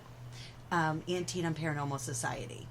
Oh, just so you know, that's Jeff. He's in Los Angeles. Oh, hi. And we have Barbara Duncan, who is in San Francisco. Oh, hello. Welcome. Oh, hello. And Crystal from Baltimore says hello Hey, how to are Kathy. you? All right. That's people in the chat room. You can't see them. Oh, okay. Unless you're over here. But they're listening to the show, and they're also typing in the chat room, great. too. So, Great. They're invisible. yeah. And this is Pat McCormick. So Hello. Hi, nice to meet you. Nice to meet you. he's with the How Ghost many of Soldiers. Want to go that first time you meet somebody who's on an investigation and wants to see a ghost, just look at them, smile, and whisper, "You're looking at one." Right. Several times. Several times you want to do that. Or can you see me? So, how often have you come here before to this Yes, place? I have. Yeah. So you like it here? I do. It's very interesting. So what's some of the stuff that you've caught here? We get a lot of. Well, I just had a gentleman ask me to cross him over. He wanted to cross over to the other side. Oh, nice. So we just did that. And that's probably one of the most amazing experiences that I've had here. Is that in the house or outside? That would be in the cellar. In the cellar. Oh, wow. Good. Okay. Yeah. So he was ready to go, huh? He was. He had come up. He stood next to me. He was very sad. You could tell it was just a horrible experience for him. And Yeah. he asked me, I said, "Do you want to go?" And he said, "Gone." So that's what we did. That's great. I love it. And the peaceful feeling afterwards is hard to describe. It is. It really is. It's so emotional. It's just, if you feel good. Yes, you do. You just feel really good. You do. Yeah. It's because I don't know how other people do it, but for me, I can see the white light. It opens. I see my loved ones. It makes me very emotional because, you see them, and then you see their loved ones come for them, and then they just take them. So it's a peaceful drawing feeling. Yeah. Almost like Right. you're drawn. Like you want to go with them. It's so peaceful. Now, Kathy. Yes. Okay. Do you know Crystal from PDP? I do. She said, "Hi, Grandma Kathy." That is my nickname at work, Grandma Dynamite. Yes. That's awesome. So that's interesting. So, have you been here before? I have not. This Okay. is my first time here, and I'm so looking forward to the opportunity to come back. Have you been around and checked anything out? I looked around a bit, and I was drawn to the corner apparently where Walter is, and I didn't realize that's where he was resting at the time. So when I found out, it was like, okay, that makes sense, because I was very drawn to that one particular area, and I kept looking there, didn't see anything, but I kept looking in that general area because I could feel that someone was there. Is that Walter, the one that had the tombstone there? I believe he does now. Oh, no, the they're going to get the paperwork and everything ready, and he will receive one. Oh, okay. Mm-hmm. Okay. So, I had something interesting happen today on Culp's Hill. I was going through the woods in a spot where I'd never been before, and you're drawn to these things, and you're there for And as I'm walking through, I know there was a lot of Southern guys that they died on that hill. Actually, some of them were buried. There's a couple places where a couple they little actually, cemeteries, aren't they? Yeah, there's cemeteries, and some of them haven't really been moved. They think there's still some in there. So as I'm walking along, all of a sudden in my right foot, I feel a sharp stabbing pain. And I'm like, oh, sorry. I thought I had stepped on someone who's laying down, who's injured. And, he's let me know.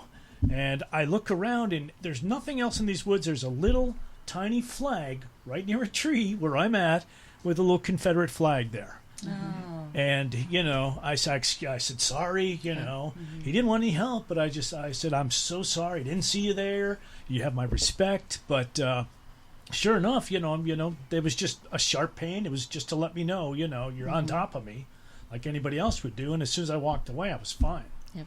So I those things happen here at Gettysburg to me quite often. Yeah. I've gotten a couple of those sharp pains where I'll be walking and all of a sudden it's like I'm shot in the foot. And they're showing me what happened to them, except to the people around me, it looks like I've just been shot because I start, I fall over and stuff. Yeah. And they're like, "What's wrong with this guy? Is he drinking?" But you walk a short way and then your foot's fine. So it's ridiculous. It's stuff that happens here. Yeah. It is. Gettysburg is one of the most amazing places to come, just for the historical part of it, but also the paranormal part of it. Oh, yeah. There's a lot of times. I come up here one time. I know this isn't about the ghost trails, but I came up here one time for a field trip for my son, and they're telling all about it, and a soldier, walked over and was like, "That's not how it happened. That's not how it happened." Oh, I love that. And my son, I'm standing there and I'm like, "Oh no." And my son looks at me and goes, "Don't you start. Don't you start." Because I'm like, this is not how it happened. How do I say this? Right. But it's just so much fun. Oh, yeah. I love when the soldiers interject with you here. It's amazing. They're like, "That's not how it is." Yeah. Absolutely not. And they're going to let you know. I mean, they do often. They do. It was fun. I had a similar experience. This woman, Julie, who was in period clothing, and I were walking around town. And it was near the end of the day, and some of those ghost tours had started. And we're walking by one group, and there's a girl there with the lantern, and she's talking about, the ghosts and stuff. And Julie, who is like you, can see and hear them, she starts cracking up.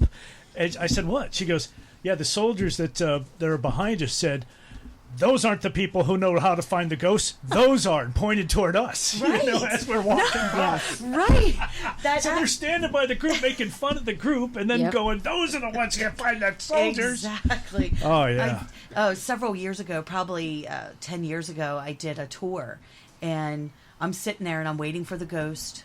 I'm waiting for the ghost to be seen and stuff. And they're sitting there showing themselves to me. I'm looking, but they're not doing anything for anybody else. And this woman said, "Well, can you tap?" And I'm like, "They don't want to tap. They're going to hum." And about that time, they start humming, and everybody got to hear it. So I love it. It's so much fun because I'm like, they don't even want part of it. Sometimes they feel like you're making them do parlor tricks, and they don't want any part of it. I agree. I can't blame them at all. Yeah. I agree with that. I had some guy try to hand me something because I'm recording it. I had the camera rolling, had the EVP recorder going, and I knew the guys were there, but I couldn't pick up on what was going on. When I played it back, because I was holding my hand out with the recorder in it, and I think they were trying to hand me. So the guy goes, "It went right through his hand. Did you see that? It went right through his hand."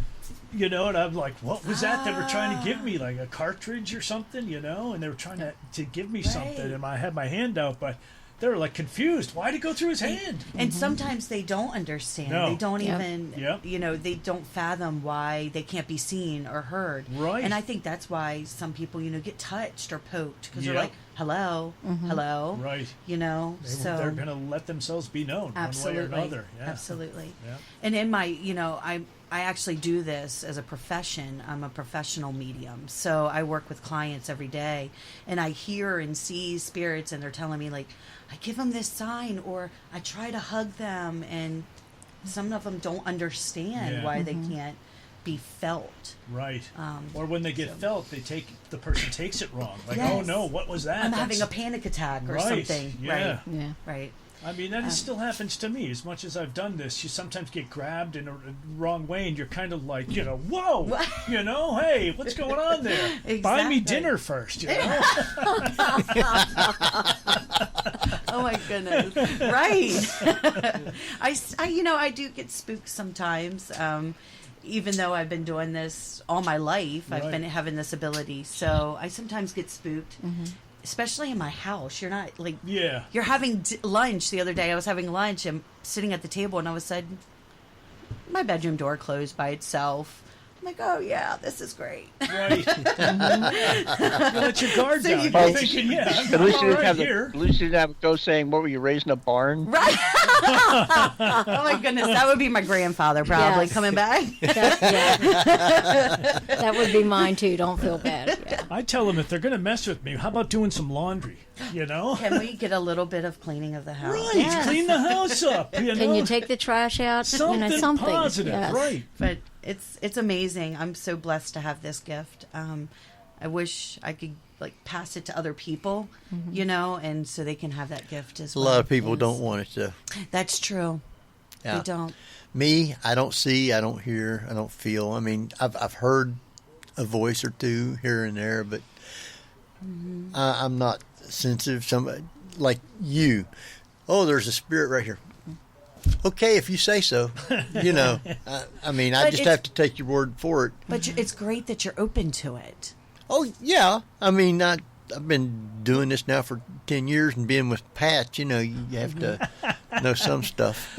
And you saw the soldiers smoking in that barn. I did, in the barn. That yes. is a phenomenon I haven't really seen a lot of, except at Gettysburg. Yeah. The cigarettes actually seeing them. We was in the David Stewart farm, and was out in the barn, and there must have been 10, 12 people in there. Yeah. And everybody's talking, and carrying on, and I keep seeing these little red lights come on, maybe 10, 12 of them at a time. It'd be on for a minute and they'd go out. I'm looking around to see if there's lights somewhere that's reflecting off of something. Don't see anything. And I keep watching, and me and Craig was standing in the back.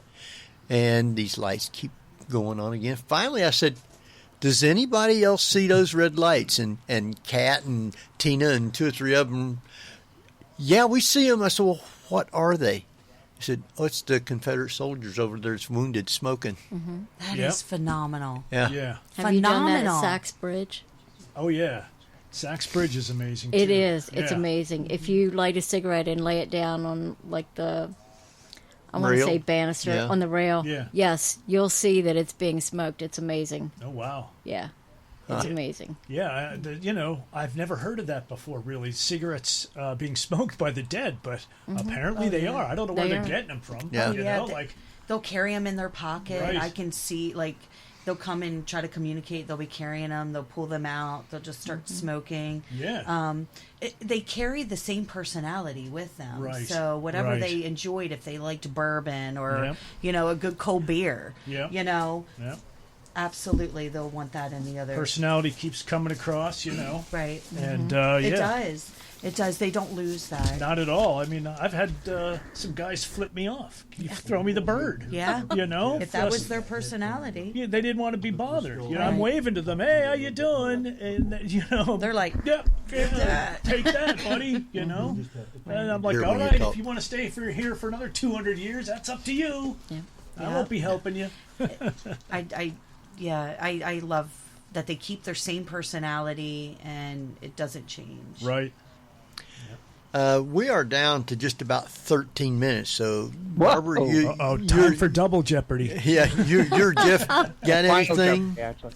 You guys got some questions you want to ask anybody here? I'm curious as to regarding Sharon and your group. Why has it been about a year since you put anything on your YouTube channel? That I cannot answer. I don't do anything with the YouTube channel. That would be the founder. Oh, okay. Yeah, I just started in the group not too long ago. Oh, okay. Well, tell them, ghost videos usually do well on YouTube, and I like to watch them. And now that I know you've got a channel, I can watch it. Awesome. I'll make sure that I tell them to update that. Tell them Jeff says do it now. Yeah, I don't have anything to do with that. I'm not very tech savvy anyway. They just have me come in and they just ask me what I get. So I carry a flashlight.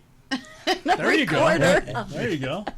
That's all you need. But that's about it. That's all you need. That's really all you need. So, Barbara, do you have any quick questions for him? Well, yeah. So now that you guys have walked around the place, and if you're going to do any investigations this evening, have you staked out a part of the house that looks the most interesting to you, and where is it? For me, I'm Sharon. I am drawn to the bottom of, the back of the house in the, the woods, the trails, to the left-hand side. That's where I want to go. I would have to agree. This is Kathy. Yes, I would agree with you. That location, I seem to be very drawn to. Yep. I feel like there's going to be some definite activity down at that bottom of the trails. All right. I want to thank both of you for being on. No, thank of course, you. Pat. Yeah, not me. I'll thank you two, but not Pat.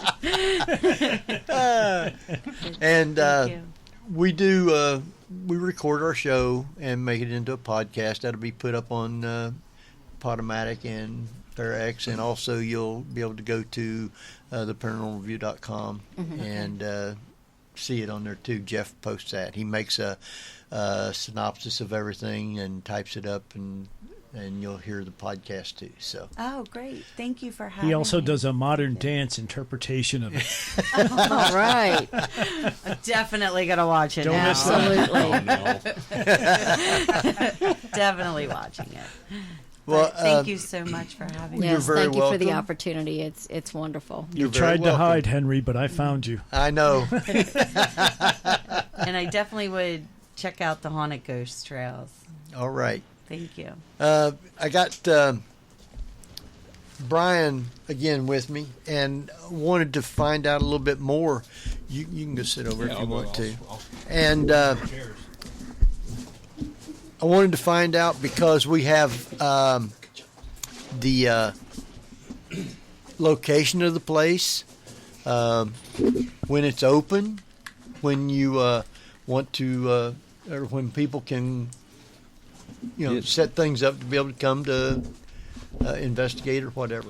Yeah, they hold the public stuff that isn't our events every Friday and Saturday. You can go to their webpage, www.thehauntedtrailsofgettysburg.com. They list all of their weekends. Their tickets are on there. You can purchase the tickets right from the website. Our events are posted both on their Facebook page as well as our Facebook page. We have the Armed Forces Day, which is May 18th. Any active duty or veteran can come and check the place out, investigate for free. Hey, that's us, Henry. Yeah, I know. That's Terry's a veteran. So my dad's a Marine. He was in Vietnam. It's important to us to honor them. They signed a blank check for us to be able to do this. Yeah. Without that freedom, we couldn't do this. Absolutely. So that's important to us. We're doing the camp out, like I said earlier, so I'm really looking forward to it. And after what happened in the basement a little while ago, I'm really looking forward to spending the night in the basement. So once I go through all the closed circuit, I will post any videos on our Facebook page to check out. So it was a lot of fun down there tonight. Well, good. Appreciate having us come out and giving us the opportunity to be here and talk with everybody. Well, I try and come up with different events that don't just involve investigating. It's about more than that. It's about friendships you make, both living and non. But when I thought of a way to have something out here that was different, the first thing I thought of was you guys, because I remember meeting you all back in Gettysburg last year, thanks to Kat. And I thought of an event. I'd give you guys a buzz and see if you'd be interested. So I'm glad you guys came out and helped advertise it. You had it set up at about the right time that we usually come every year. That's what I thought. After I had everything set up and was inviting people, there was 2 or 3, like Steve Shockley. He normally comes with us, but he's had some problems this year. But when I was talking to him about coming, the first thing out of his mouth was, "You do know it's Easter weekend, don't you?" Don't. I said, "Really?" Yeah. I never even thought about that. I pay less attention to dates on the calendar anymore, because when somebody says, "Do you want to go and do something?" I don't even think about birthdays or any of it, because they want to be heard. It does, the dates to them doesn't matter anymore. Right. Right. Today they want to be heard, tomorrow they want to be heard. So for us, if I get a chance to go check a place out, or I go investigate somewhere and somebody needs that help now, I don't really worry about the little stuff, because our days are here all the time. They need help now. Right. They have questions now, and the spirits that we are looking to communicate with have something to say now. They don't want to wait a week. Right. So, have you ever met Pat McCormick? I did last year. Yep. Ghost Soldiers. Yep. I've known him for I've looked forward to ages. seeing you guys, all of you guys. I remember meeting, all of you. I met some new ones tonight. So for me, I look at everything like a family reunion. I enjoy seeing the same faces, because it's time to catch up. It's time to, talk about the last year. So for me, I was looking forward to this. Good. Since I'm glad. we planned it. I hope everybody is going to have a great time tonight. They're having a blast down there. And I know just coming to do the show, it seemed like that everybody was on here talking, was enjoying it. I don't know how many of them is their first time doing that or not. Most everybody that I know, Darcy and some of these that won't open their mouth and talk, That's you, Carrie. Yeah, that's Carrie. Yep. Well, I've got a radio show that I do with WRGG out of Greencastle now on FM, and last week was my very first episode, and I'm telling you, you guys, you have it down pat.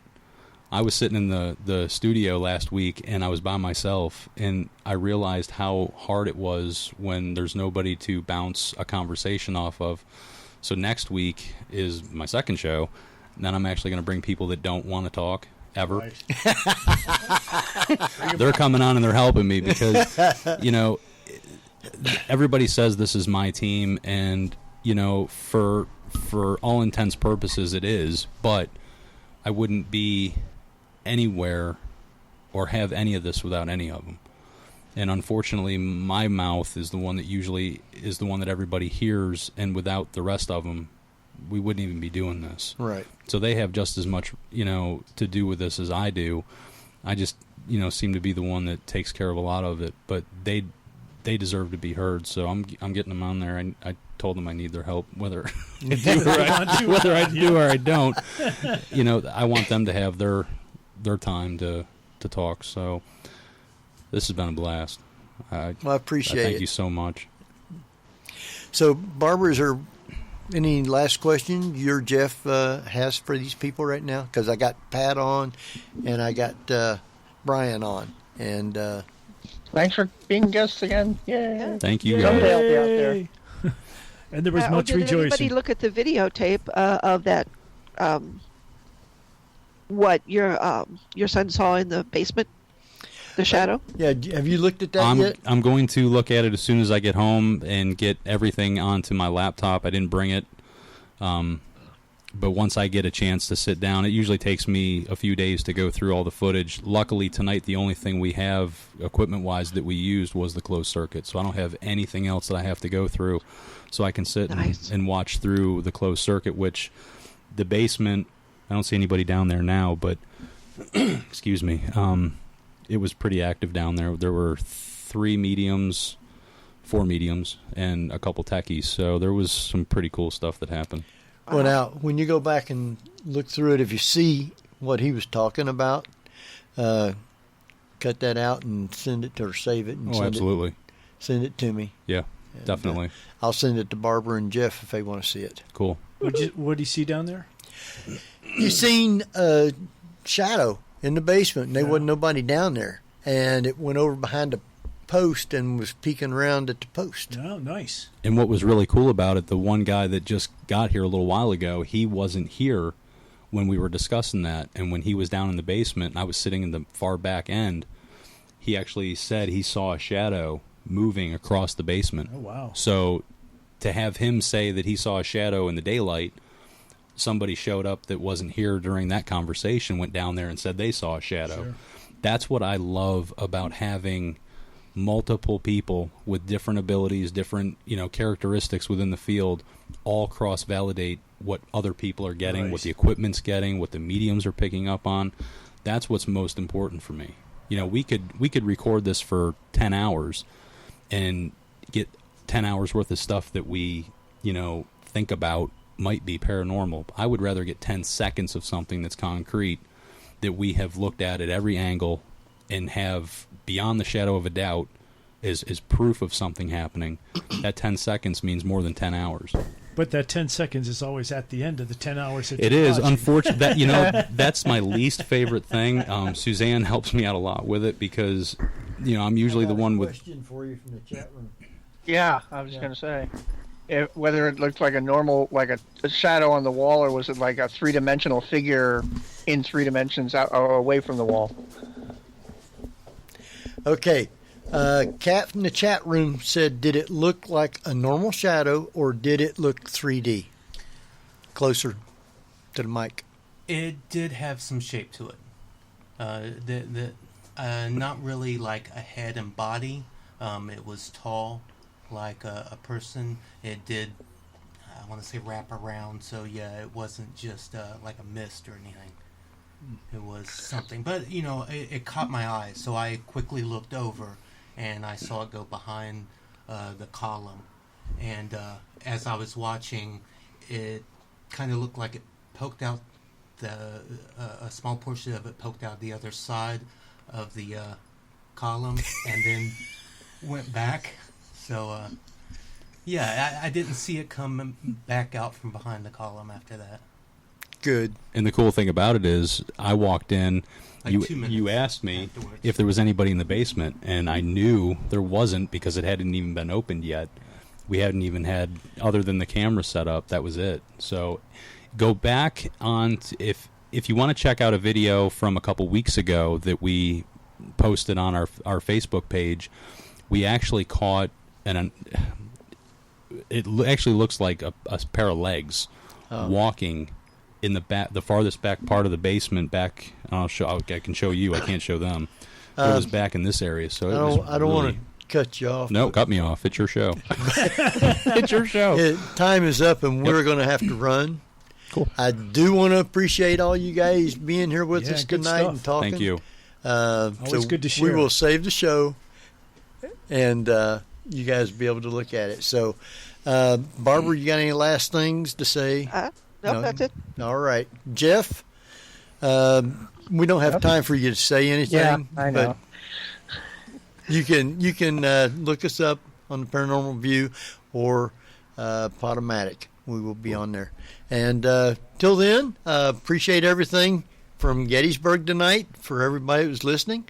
We will see you next week at the same time. This is Henry Foister. Jeffrey Gould. And Barbara Duncan.